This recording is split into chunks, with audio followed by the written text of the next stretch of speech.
Oke. Warna merah. Pada elbow selesai. Sekarang kita pada wrist. Ada beberapa komponen gerak pada wrist and hand. Ada radio ulnar distal, kemudian radio ulnar carpal joint ya. Radio carpal joint sini. Kemudian apa lagi ya? Intermetacarpal ya. Kemudian metacarpal phalangeal joint ya. Ada beberapa, tapi prinsip beberapa mobilisasinya itu kurang lebih sama.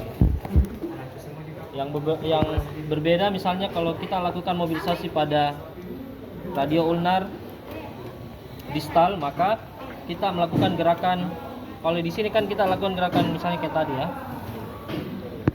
Nah, pada distalnya kita bisa lakukan gerakan memegang pada sisi ulna dan radial. Kemudian kita lakukan gerakan glide secara seperti ini ya. Atau boleh pakai hipotenar kita kalau ototnya besar. Kita lakukan seperti ini ya. Oke.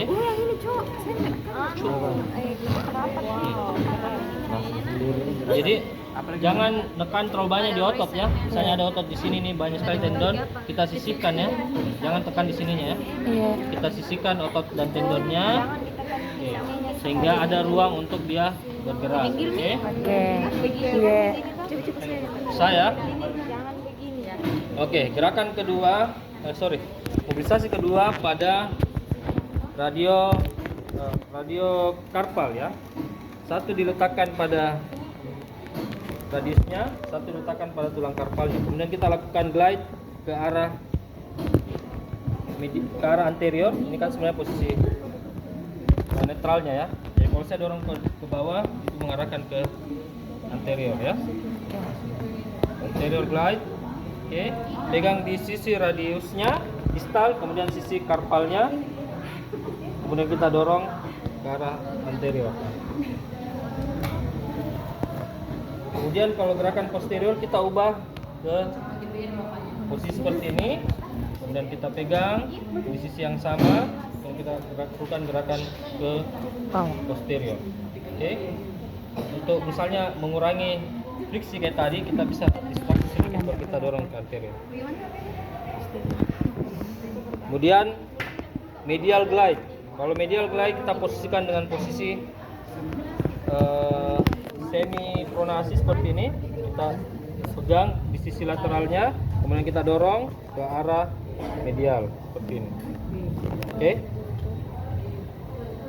Kemudian terakhir pada gerakan lateral glide-nya kita pegang seperti ini, baru kita dorong ke lateral. Oke. Oke. Tentu saja ini untuk menambah gerakan misalnya fleksi fleksi wrist, extensor wrist, radial ulnar deviasi dan radial deviasi. Kalau kita mau tingkatkan radial deviasinya, maka kita lakukan dorongan ke arah medial karena dia rollingnya ke sana ya. Jadi kita harus memahami prinsip rollingnya ya. Misalnya kalau dia mau menambah gerakan ekstensinya, maka gerakan itu kan pada carpal dia akan roll ke arah anterior ya. Jadi misalnya ketika dia lakukan gerakan ekstensi, itu permukaan carpal akan roll ke sini ya. Sehingga untuk menambah gerakan ekstensinya kita dorong dia ke arah anterior. Oke. Ini untuk radio ulnar. Ini anterior glide, posterior glide. Pada posisi seperti ini sebenarnya bisa saya lakukan bersama-sama ya. Ini medial glide, lateral glide, medial, lateral. Kalau kamu sulit, kamu boleh posisikan seperti ini, berdorong ke bawah, kemudian dorong ke bawah. Oke? Selebihnya hanya lakukan gerakan yang mirip. Misalnya pada gerakan radio ulnar, kita bisa lakukan pada intermetacarpalnya ya. Kita lakukan seperti ini ya. Intermetacarpal ya. Yang lain kita bisa lakukan glide, misalnya metacarpal phalangeal, kita lakukan glide seperti ini. Interphalangeal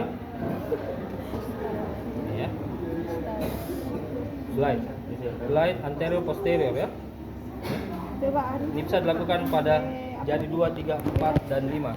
Untuk di sini kita bisa lakukan distraksi ya pada metacarpal jointnya, kita bisa lakukan distraksi di sini.